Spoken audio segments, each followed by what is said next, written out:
Oh mga kahilaw, ito na naman ang aming huli kagabi. So, iyan. Tawag nito sa amin ay mga puyo. So, puyo yan ha, puyo. Ito. Malaki. So, baka may magsasabi, mga maliliit daw. So, sa mga hindi nakakaalam, itong puyo sa palayan ay hindi na yan lumalaki. Ganito lang talaga yung kalalaki mga kahilaw. Ganyan lang yan. So, tsaka matataba tong mga to. So, baka hindi nakakaalam. Tapos ito, butot na mga siyang tawag na ito. Ewan ko kung anong, basta butot tawag dito sa amin. Dalag siguro sa iba yan. Dalag. So, ito, mga nasa 3 kilo din itong puyo namin. Puyo. Niliwalo ata sa ibang ang tawag nito eh. Ewan ko lang sa mga iba, sa lugar ninyo kung anong tawag nito sa inyo, itong puyo na ito.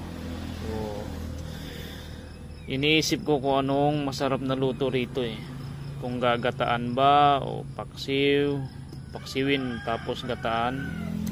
So hindi ko alam kung anong masarap na luto rito sa puyo na ito.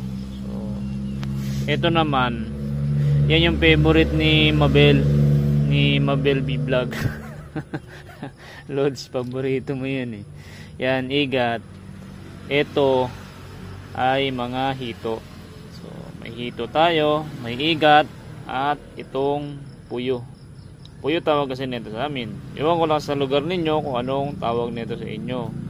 So, itatanong ko lang kung anong masarap nito, anong masarap na luto rito sa puyo na to. Ang puyo dito kasi sa amin mga kahilaw, hindi siya talagang matinig ha.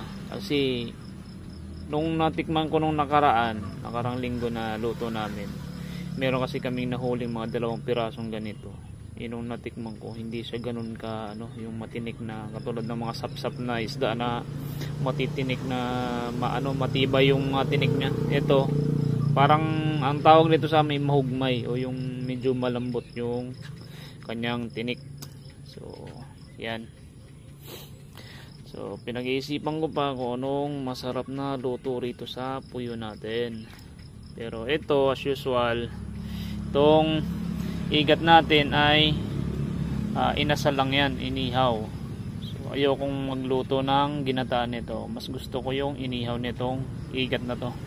Kasi maano siya eh, crispy yung kanyang laman kapag